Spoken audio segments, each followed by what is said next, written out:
أعوذ بالله من الشيطان الرجيم بسم الله الرحمن الرحيم ليس البر ندنيكي أن تولوا وجوهكم داچه واړوي تاسو مخونه خپل قبل المشرق والمغرب طرف د مشرق او د مغرب ته ولكن البر لیکن نیکی من هغه څوک آمن بالله چې ایمان وروړي په الله تبارک وتعالى باندې والیوم الاخر او په ورځ د اخرت باندې والملائکه او په فرشتو باندې والکتاب او په کتابونو باندې والنبیین او په پیغمبرانو باندې وآت المال او ورکوي مال علی حبه په محبت د الله کې ذوی القربى خپلوانو ته والیتاما او یتیمانانو ته والمساکین او مسکینانو ته وابن السبیل او مسافرو ته والسائلین او سوال کوونکو ته وفي الرقاب او پسټونو کې یعنی په خلاصولو د غلامانو کې واقام الصلاة او قائموي منځ لرا وآت الزکاة او ورکوي زکات والموفون بعهدهم او پوره کوونکي وي خپل وعدو لرا اذا عاهدوا هر کله چې دوی وعدو کی والصابرین او صبر کوونکي دي فی البأساء پتنګ دستۍ کی والضراء او پسختۍ کی وحین البأس او په وخت د جنگ کی اولئک الذین دغه خلق هغه کسان دي صدقوا چې رښتونی دي واولئک او دغه خلق هم المتقون هم دوی پرهیزګاران دي یا ایها الذین آمنوا اے مؤمنانو کتب علیکم فرض کړی شوی دی پتا سو باندې القصاص فرض کړی شوی دی پتا سو باندې قصاص فی القتل په وجل شو کې الحر بالحر آزاد په بدله د آزاد کې والعبد بالعبد او غلام په بدله د غلام کې والانثى بالانثى او زنانا په بدل د زنانه کې فمن عفی له پس هغه څوک چې معافي وکړي شو دته من اخیه د ضرور د طرفنا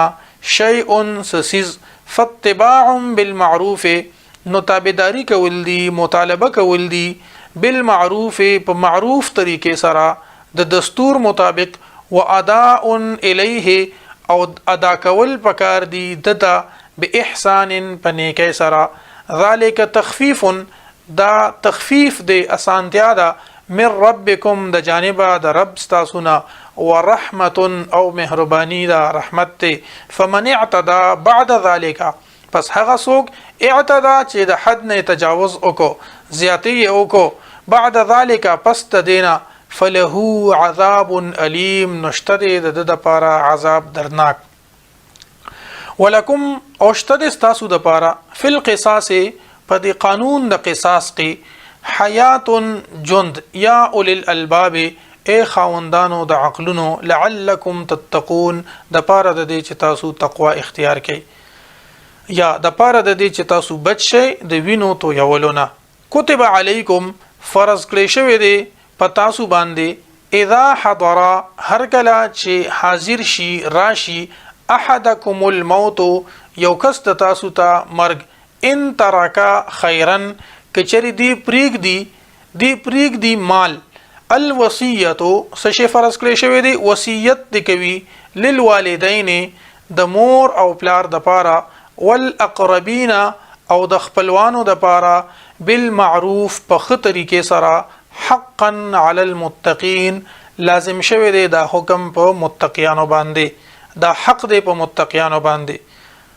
ناظرینو د دې آیت کریمه حکم دا منسوخ ته ناسخ د دې لپاره سلورمې سپاری آیتونه دي کوم چې د میراث آیتونه دي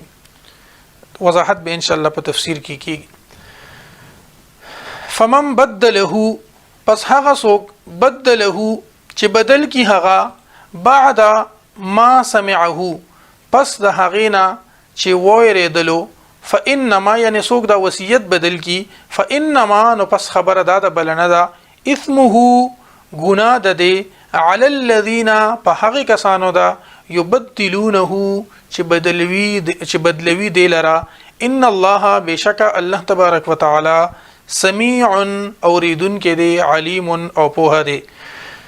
فمن پس هغه څوک خافا چې یریږي مم موصن د وصیت کوونکینا جنفن د طرفدارینا